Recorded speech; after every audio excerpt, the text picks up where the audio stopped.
하고 있는 문화자입니다. 오늘 예산에서 발표가 처음이고요. 준비도 좀 부족하게 했고, 그래서 지금 많이 떨리거든요.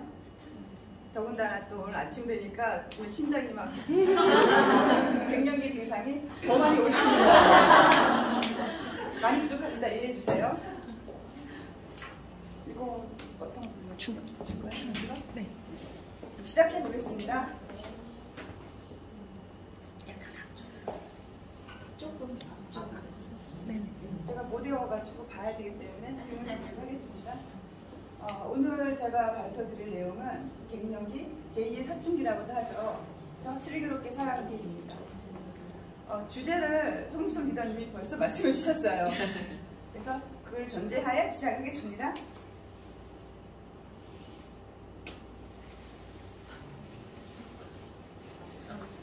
서툴러가지고 죄송합니다. 네, 갱년기 다 겪고 있을 거고 또 이제 또 갱년기가 시작되지 않으신 분들도 있을 텐데 좀 다 알고 있을 거라고 저도 생각했거든요. 근데 준비를 하다 보니까 제가 많이 모르고 있었더라고요. 그래서 갱년기라고 하면 질병 또는 노화, 난소 기능이 감소하고 그럼으로써 폐경이 되면서 그와 관련돼서 신체적, 심리적으로 변화를 겪는 시기를 얘기합니다. 보통 여성의 경우는 40대에 접어들면서 월경이 불규칙해지는 때가 바로 갱년기의 시작이라고 하는데요. 폐경을 전후로 완전히 생리가 끝나는 때까지 보통은 길게는 8년, 그리고 짧게는 4, 5년이 걸리고요. 그리고 그 이후에 폐경 이후에 50대 후반까지를 갱년기라고 정의한다고 합니다.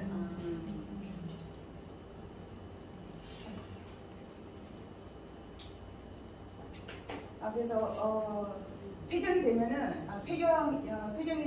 여성 호르몬 에스트로겐이 정상적으로 분비되지 않는 상태를 얘기하는데요.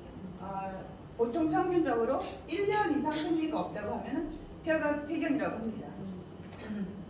그런데 세계 평균적으로 보면 51세에 폐경을 하고 국내 평균은 49.7세. 근데 저도 딱 50세에 폐경이 있었거든요.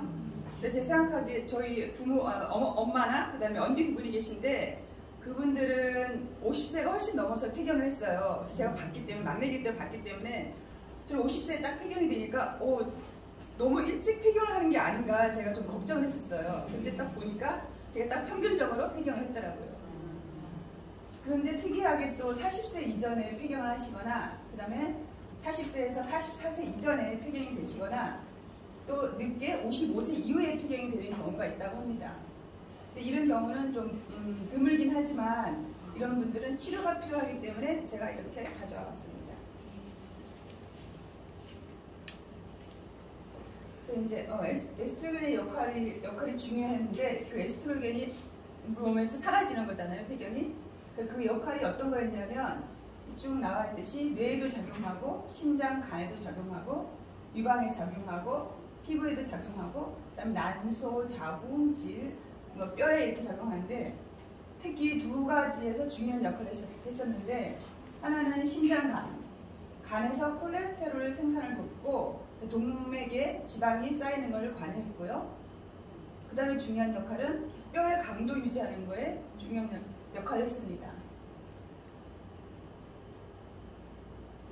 그래서 이제 갱년기 증상은 다들 많이 들어보셨고 또 겪으시고 있으실 텐데 제가 살펴봤더니 우리나라 여성들의 대표적인 갱년기 증상은 이제 갱년기가 시작되는 40대 보통 이게 시작되는 40대 초기 40대 중후반에 열성 홍조가 있습니다. 특히 안면 홍조가 심하신 분들이 있고요. 그다음에 또 얼굴뿐만이 아니라 온몸에 등이나 가슴이나 목이나 이렇게 있다고 해요. 저는 수시로 얼굴이 빨개지는 사람이었기 때문에 어릴 때부터 계속 얼굴이 수시로 좀 빨개졌거든요. 그래서 안면 홍조가 있는지 없는지는 몰랐는데 새벽녘에 보니까 제가 잠을 깨는데 등이 뜨거워가지고 잠이 깨지더라고요. 지금 제 50대 중반이거든요. 그래서 그거 갱년기 증상이었구나. 저 그렇게 알았고요. 그 다음에 이제 삭신이 수시는 관절 통증. 전문적으로. 저는 확실히 쑤시는 건 없었어요. 제가 좀 몸이 좀 둔한 편이라고 생각했거든요. 그래서 저는 갱년기 증상이 다 없는 줄 알았는데 여기 이제 공부하다 보니까 제가 증상은 다 겪었더라고요. 그래서 확실히 쑤시는 건 없었어요. 그다음에 이제 뭐 감정기복, 이건 제일 많이 들어보셨을 거예요. 제2의 사춘기라고 하는 게 아마 또 여기서 유래된 게 아닐까 싶은데, 뭐 잦은 뭐 단순한 거에도 화가 난다든지, 뭐 남편의 뒷모습을 밥 먹는 소리가 싫다든가 막 이런 경우가 있다고 해요. 저는 남편이랑 단둘이서 이제 가게를 했었거든요. 그래서 24시간 붙어 있었어요. 당연히 좀 문제가 있었겠죠. 근데 그걸 좀 지나니까 좀 괜찮아지더라고요. 근데 저는 붙어 있는 시간이 길어서 그런 줄 알았더니 이 또한 갱년기 증상이더라고요. 그 다음에 수면장애. 이거는 갱년기뿐만이 아니라 요즘은 젊으신 분들도 많이 겪고 있잖아요. 그래서 문제가 좀 되는 것 같고, 수면장애는 진짜로 진짜 고생을 많이 하시는 분들이 계세요. 그러니까 제 주변에 있거든요.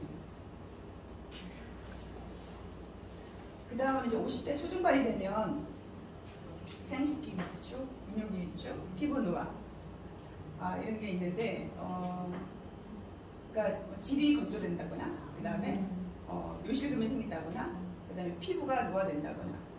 50대 초반까지는 제가 몰랐거든요. 근데 딱 진짜 중반이 지나니까 피부가 급격하게 이게 좀 변화가 있더라고요. 잔주름이 깊어지고, 그 다음에 이 상처 같은 게 좀 자주 생기고, 이런 증상이 있더라고요. 그 다음에 이제 60세 정도 되면은 이제 골다공증이 생기시는 분들도 있다고 하시고, 그 다음에 심혈관 질환이 생기시고, 더 나이 들어가면서 이제 치매까지 오게 되는 게 모두 에스트로겐의 역할이다, 증상이다, 때문이다, 이렇게 말씀드릴 수 있겠습니다. 그러면 증상별로 어떻게 우리가 대처하면 좋은지 한번 살펴봤습니다. 열성 홍조, 안면 홍조 이 같은 경우는 시간이 지나면서 사라진대요. 보통 4, 5년 정도 가다가 저절로 사라진다고 합니다. 그런데 오래 가는 분은 10년에서 15년까지, 그러니까 뭐 60대 중반까지도 이런 증상이 있다고 해요. 근데 이제 진짜 심한 안면 홍조는 호르몬제가 아니면 해결이 안 된다고 해요. 그 다음에 관절 통증. 이거는 처음에 갱년기 증상으로 시작했다가 그 다음에 노화 증상으로 이어진다고 해요. 슬픈 일이죠. 다음은 수면장애. 이 수면장애는 증상에 따라서 좀 강도가 달라지는데요. 제일 좋은 게 운동 열심히 하고, 그다음 햇볕 많이 쐬고. 근데 햇빛을 쐴 때 잠자기 전 15시간 전에는 햇빛을 쐬야지만이 수면에 도움이 된다고 합니다. 그 다음에 운동하고 햇볕으로도 해결이 안 된다. 그러면은 멜라토닌의 도움을 받아야 된다고 합니다. 그래도 해결이 안 된다. 그러면 여성 호르몬제 도움을 받아야 되고요. 그래도 안 된다. 그러면 수면제를 복용해야 된다고 하는데, 수면제도 이제 뭐 계속 복용하는 게 아니고 증상에 따라서 가감할 수가 있겠죠. 다음은 감정기복. 이게 많이 힘드실 것 같은데요. 이것도 역시 4, 5년 내에 감소된다고 해요. 4, 5년이 지나면서 좋아지고, 우울증이 있다가는 좀 사라지고. 그런데 이것 또한 일상생활에 지장이 줄 정도면 또 치료가 필요하다고 해요. 다음에 생식기 위축, 그다음에 비뇨기 위축. 이런 것들은 국소 치료가 가능하다고 해요. 이 전반적으로 다 같이 오는 모든 증상이 한꺼번에 오는 그런 갱년기 증상이 아니라고 하면 이 부분에 대해서는 얼마든지 산부인과에서 치료가 가능하다고 합니다. 단독 치료가 가능하다고 해요. 다음에 피부 노화. 콜라겐 합성이 안 되기 때문에 피부가 거칠어지고, 아까 제가 말씀드렸듯이 상처가 잘 난다고 해요. 다음에 가장 영향을 많이 받는 게 이 골다공증이라고 하는데요. 이 골다공증은 굉장히 심각하더라고요. 일반적으로 저희가 뼈가 부러진다고 하면 한두 조각, 세 조각 정도 부러지면 쉽게 이게 붓기도 하고 치료가 가능한데, 골다공증이 있어서 뼈가 부러지잖아요. 그러면은 빵 부스러기처럼 산산이 부서진대요. 그래서 치료도 힘들 뿐만 아니라 이게 이제 굉장히 위험해지는 상황이 된다고 합니다. 그래서 폐경 이전까지 골밀도를 높여주는 게 중요하고요. 특히 20대, 30대까지 골밀도 수치를 100 정도까지 올려놓으면은 폐경이 되기 시작하면서부터 이렇게 30대부터 이렇게 내려가다가 폐경기가 되면은 급격하게 떨어진다고 하거든요. 그래서 100까지 올려진 골밀도가 이제 떨어지면은 훨씬 더 이제 덜하기 때문에 반드시 저는 지났지만 제 딸이 있는데 딸한테 좀 신경을 써야겠다 이런 생각이 들더라고요. 근데 골밀도 검사를 해서 T스코어가 마이너스 2.5 이하면은 골다공증이라고 해요. 근데 저도 올해 제가 건강검진을 받았거든요. 그런데 골 감소증이라고 나왔어요. 저도 깜짝 놀랐는데 근데 심각하게 생각을 안 했어요. 근데 이 공부하면서 이거 골다공증으로 갈 수 있는 심각한 문제라고나 생각을 해서 제가 영양제를 이제 열심히 챙겨 먹어야겠다 이런 생각을 했습니다. 그리고 이제 폐경이 됐는데 골다공증이다. 그때도 올 수 있잖아요. 그럴 경우에 폐경 후에 5년 이내에 여성 호르몬제로 치료하는 게 가장 효과적이라고 합니다. 주사제를 맞는 경우도 있는데 주사제를 맞지 않으면 골밀도는 완전히 또 떨어진다고 해요. 그래서 다른 방법을 좀 찾아야겠죠. 그래서 이제 보통 이제 호르몬제 치료를 얘기를 많이 들었거든요. 저도 궁금했었어요. 근데 갱년기 증상으로 일상생활에 지장이 있을 경우에는 반드시 호르몬 치료를 받아야 하는데 대략 20% 정도의 여성들이 해당된다고 합니다. 근데 호르몬제 치료는 저희가 또 고민되는 지점이 있긴 한데요. 유방암 위험이 높아지기도 하고 유방암 가능성이 있는 사람은 25% 높아진대요. 그 대신 대장암 위험은 낮아진대요. 40% 낮아지고 그 다음에 또 혈전의 위험이 있다고 합니다. 그래서 호르몬제를 쓸 경우에는 반드시 유방암 검사를 철저하게 하고 특히 60대 이후에는 혈전에 주의하면서 의사의 추적 관찰에 따라 처방받으면 좋은 효과가 있다고 합니다. 근데 이제 호르몬제를 특히 또 쓰지 못하는 경우가 있다고 해요. 갱년기가 오더라도 그런 분들은 보면 유방암, 자궁 내막암, 진단받지 않은 자궁 출혈이 있는 사람 또는 유방암 가능성이 있는 사람. 근데 이제 요즘은 공기도 지금 나쁘고 해서 모든 분이 다 해당되겠지만 특히나 보면은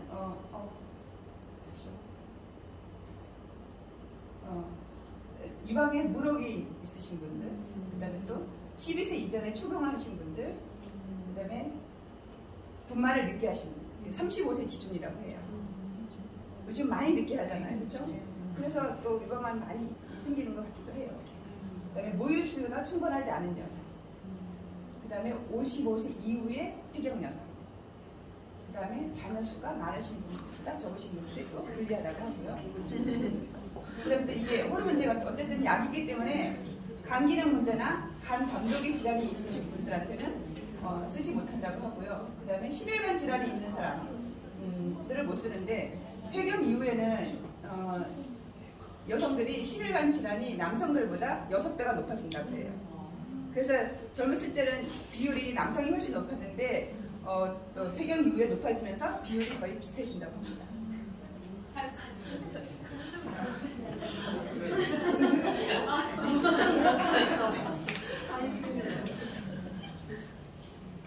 또 여성 호르몬제가 꼭 필요한 경우가 있는데요. 아까 제가 말씀드렸던 조기 폐경의 경우에는 치료가 꼭 필요하다고 합니다. 폐경 여성의 1%가 여기에 해당한다고 하는데요. 이분들은 일찍부터 이제 에스트로겐이 안 나오기 때문에 골다공증으로 발전할 가능성이 높고요. 그 다음에 심장질환을 예방하는데 도움을 못 받고요. 그 다음에 또 인지기능이 또 떨어진다고 합니다. 이 인지기능도 콜레스테롤 영향을 많이 받는데요. 저도 이렇게 늙어서 단지 이제 그런 게 떨어진다고 했는데 이것도 역시 에스트로겐의 영향이더라고요. 그 다음에 열성, 홍조, 발한, 수면장애, 잦은 맥박으로 일생생활에 지장을 받는 사람, 그 다음에 특히 또 예방의 목적으로 50대에 골다공증 예방 치료를 받으실 분은 호르몬제 치료를 받을 수 있다고 합니다. 자, 그러면 저희는 이제 유산화를 하고 있잖아요. 그래서 유산화에서 어떻게 도움을 받을 수 있는지 영양학적으로 제가 제품 몇 가지를 소개해드리려고 합니다. 이소플라본, 이소플라본 플러스. 이소플라본은 식물성 여성 호르몬이죠. 그래서 가장 대표적이고 또 오랫동안 사용했고 검증된 여성 호르몬이라고 합니다. 그래서 유방이나 자궁 내막에 자극이 없대요. 그런데 이제 최근의 보고에 따르면 하루 100mg 이상 섭취 시에는 유방에 자극이 있다는 보고도 있다고 하는데 유산화 이소플라본 플러스는 하루에 26mg을 먹도록 되어 있어요. 그래서 폐경이 안 되신 분들, 또 젊으신 분들도 꾸준히 지금 에스트로겐은 지금 줄어들고 있기 때문에 미리미리 좀 드시면은 도움을 많이 받으실 수 있을 것 같아요. 네, 음식을 봤더니 저희가 이제 콩 종류는 다 좋은 줄 알았더니 또 된장, 청국장, 춘장 이런 게 그냥 콩이나 콩나물이나 두유보다는 훨씬 더 이소플라본이 많이 들어있다고 합니다.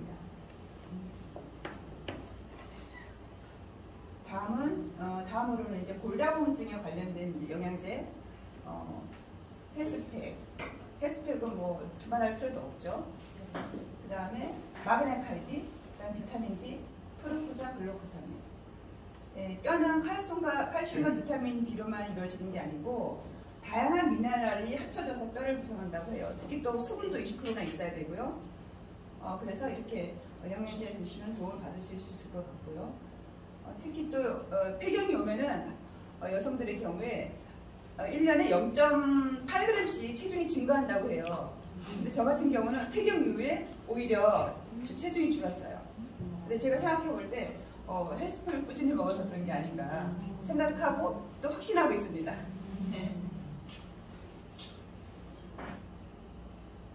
다음으로는 혈행 건강에 도움을 주는 바이오메가, 컨슈머의 인증을 받았고요. 그 다음에 코키논, 그 다음에 콜레스테롤을 낮춰주는 파이버즈 플러스.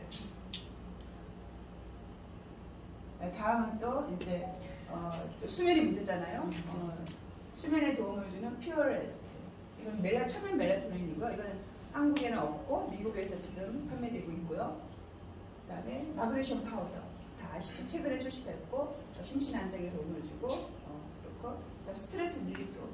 이것도 역시 이제 심신 안정에 도움을 주는데 미국 제품이지만 미국에 있는 제품이지만 제가 가져온 이유는 제 친구 중에 심한 수면 장애를 겪는 친구가 있었어요. 진짜로 거의 잠을 못 잔다.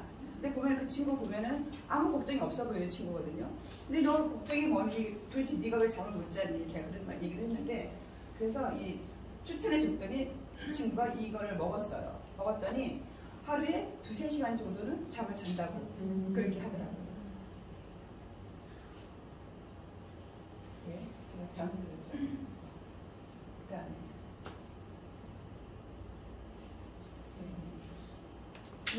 이제 100세 시대가 열렸죠.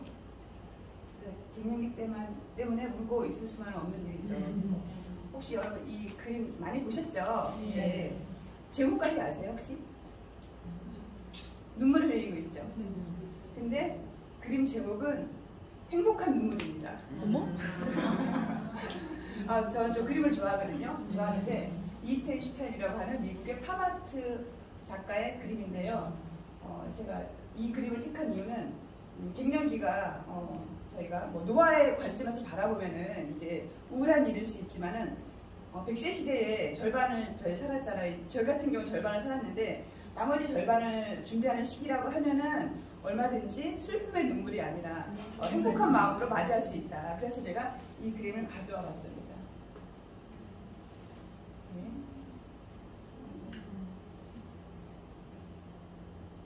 제가 먼저 눌렀네. 이 PPT는 제가 직접 한 건 아니고요. 좀 도움을 받았어요. 전문가한테. 전문가가 저희 집에 있거든요. 이 그림은 제가 있는지도 몰랐는데 제가 자고 났더니 지금 해놨네요.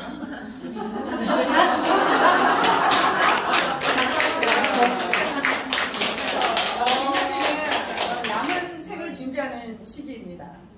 그동안 애쓰고 수고해준 내물 상태를 점검하고 앞으로의 삶을 건강하게 준비하시도록 합시다.